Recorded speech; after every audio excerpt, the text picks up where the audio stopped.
Hey everyone, Regal Reviews here. It is Wednesday, so today I wanted to do a review on Jared Gilmore. Jared plays Henry Mills on Once Upon a Time, and Henry has quite the interesting background. He is known as the truest believer, and he's also known as the current author in Storybrooke.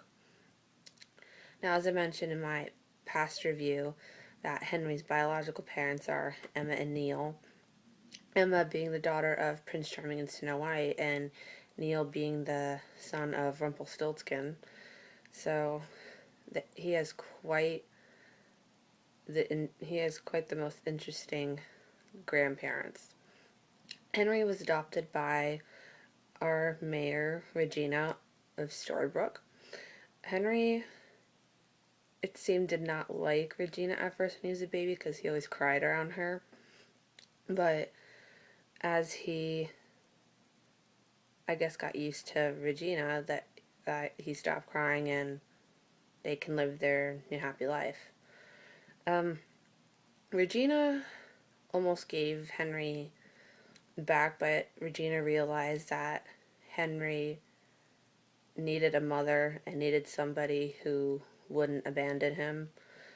So I thought that whole episode. That's called Save Henry. That's such an amazingly done episode.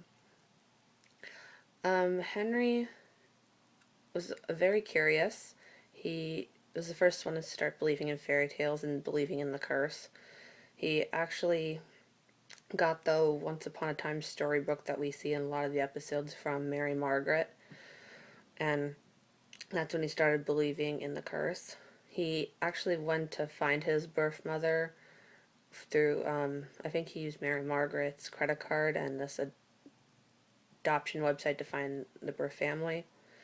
And he found Emma and brought her to Storybrooke and tried to get her to believe in the curse. And as I mentioned in my Jennifer Morrison review, I didn't like how Henry was so cold to Regina. I mean, that is his mom. That's who raised him, and all of a sudden he puts Emma on this pedestal, and he really doesn't even know Emma. He literally just met her. I mean, she's a complete stranger to him. So I don't get that at all. Henry often went to see Archie because of him believing in fairy tales, and the whole finding out he's finding his birth mother. Thought maybe sessions with Archie might help a bit. He actually is the reason why the curse was broken, because it was True Love's kiss. Regina used magic to put poison in this apple turnover that was meant for Emma, but Henry ate it instead. And he almost died, and Emma kissed him, and that broke the curse. And then that causes Regina to flee, and she cries because she realized she's losing her son. And during the whole second season, you'll see Henry moving in with the Charmings because he I don't think it's that he's afraid of Regina. He doesn't like that she's a quote-unquote villain. And you see the second season, Regina trying to change not only for herself, but for Henry. And you also see Henry being under the sleeping curse that we've seen Aurora and Mary Margaret be under. I don't remember how long he was under the sleeping curse, but I remember David went under the sleeping curse instead, so Henry could be safe and be protected from that. Also, I didn't like how the Charmings kind of kept him away from Regina, his mother. You'll see when, I think it's like mid-season 2, that Regina is framed for killing Archie, and they jump to conclusions and think it's Regina, and Emma confronts Regina and says, "He is my son, you're not going to get anywhere near him." I'm like, are you kidding me? That is Regina's son. And Emma goes to the bus stop to pick up Henry and tells Henry that Regina killed Archie, and he's visibly upset. And then you see Regina in this car crying. And I'm like, why would you do that? I mean, isn't she innocent until proven guilty? And you see also Henry meeting his dad for the first time, and you see that how Emma lied to him, because you'll see in the first season how she said that Neil, his dad, was a firefighter and died a hero when actually he abandoned Emma. So he didn't know about Henry for 11 years. And Henry was upset that Emma lied to him, but what I found interesting is that he seemed to forgive Emma very quickly, whereas if Regina were to lie to him, he'd throw a big temper tantrum and hate her. You also see that when Henry goes to blow up the well in order to stop magic, and he has this dynamite, and again, this is under Emma's care. Regina tries to stop him, and Emma says, you have to come with us, you can't be around bad people, referring to Regina. I'm like, are you serious here? Like, what is wrong with you? Then toward the end of the second season, you see Tamara and Greg, who are two of the main villains in that season, kidnap Henry and take him to Neverland, which they said, I think they referred to as the home office, and they created this whole diversion in order to kidnap Henry for reasons we weren't aware of yet, and we found out that's been prophesized that Pan needs Henry. And apparently what we learned in season 3 during the whole Neverland storyline is that he needs the heart of the truest believer, which is Henry. And Pan tries to get Henry to believe in him and not the others, and you see that play out in the episode Save Henry, when Henry, who always, you'll see him always wanting to try to be a hero and do the right thing, and he thinks he's doing the right thing by giving his heart to Pan when it actually almost kills him.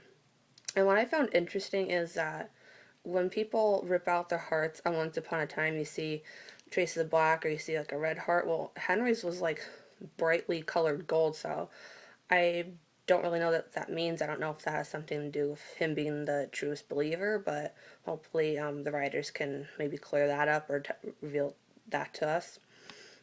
And then you see them save Henry, and we think when they get back to Storybrooke that everything's okay again, but it's never a dull day in Storybrooke. Have they have to go back to the Enchanted Forest because of Pan's curse. So Regina has to give up the thing that she loves most, which is Henry, and she gives him to Emma because Emma can, being the savior, the curse wouldn't affect her. So she gave Emma new memories that she wouldn't have gave Henry up, which I thought was such a heartbreaking scene for me to see. It was just awful for Regina to go through that. And you see a year has passed, and Hook comes to rescue Emma and Henry from New York, and he has this potion where Emma can remember everything, but Henry can't. So you'll see through the third season, it's quite painful for Regina to see her son, but he doesn't remember her at all. So actually, Regina ends up being the savior in season 3 and saves everyone from the new curse in Storybrooke that Mary, Margaret, and David did. And he remembers Regina and they embrace, and he's actually happy that she's found a new love interest in Robin Hood. Season 4, during the whole Frozen storyline, during the whole season, there's this quest to find the author, and the author was very, like, I would have never guessed that was the author, but he's actually kind of creepy.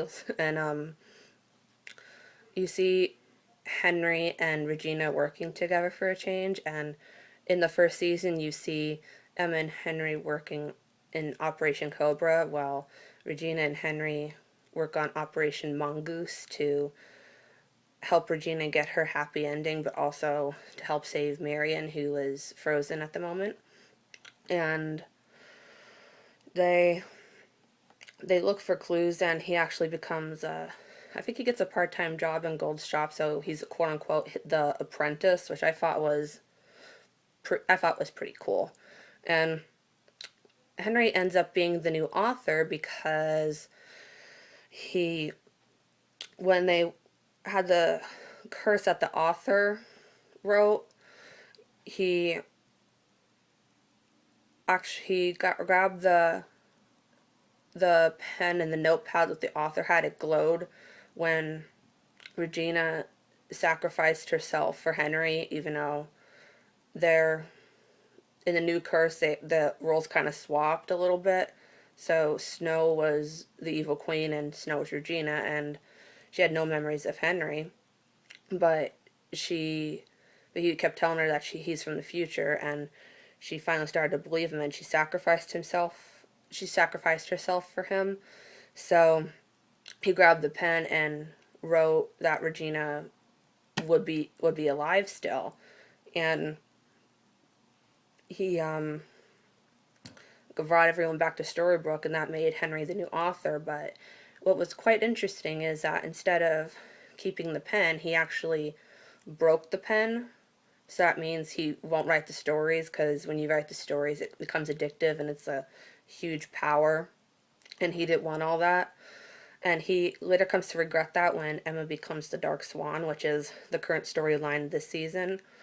And you see Henry in Camelot, which was quite interesting to see him back in the Enchanted Forest, and you also see Henry have a new love interest in Violet. And what's interesting is that Violet is a stable girl, and I find it very interesting that Henry is in love with a stable girl, like Regina was in love with a stable boy. So I like that.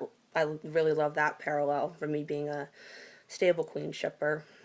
You see, which is hard for me to watch, Emma purposely break Henry's heart. I think she said to Violet, "You need to say this to Henry," and Violet didn't want to be around Henry then, and that caused Henry to burst into tears in front of Emma and Regina.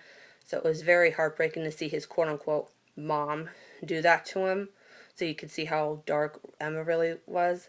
But then in Storybrooke, you see when they have the carnival in town that he rescues Violet's stray horse who was lost. So he actually was a knight in shining armor for him. So that's quite interesting. I hope maybe Violet and Henry will end up together. Maybe they won't. We'll have to see what happens there. Henry is actually accompanying the rest of the Storybrooke gang to the underworld, which I'm very excited to see, because he'll get to see some of the characters that I don't believe he's met. I don't think he's met Cora. He might get to meet his grandfather and namesake Henry. And also a lot of characters that have come and gone that we love, but have fortunately passed for whatever reason. So I'm very excited to see what the writers have come up with there. Um, Outside of Once Upon a Time, Jared was actually on Mad Men, which I've watched maybe a couple episodes of that, and I didn't know that he was Don Draper's little boy, so I think that's really cool. Not Henry. Jared goes to a lot of the conventions to meet with his fans. He's very good with his fans. He's very gracious of his time. He tweets his fans a lot of the time.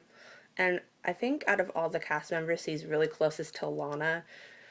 He refers to her as his second mom, which I think is so sweet. I think that's it for our author and truest believer. If you like this video, like and subscribe. And if you want to see the Once Upon a Time go to the underworld, you'll see the new season actually premieres in 2 weeks. It premieres March 6th, 8 p.m. on ABC. I hope you enjoyed this Jared Gilmore review. Until next time, stay regal.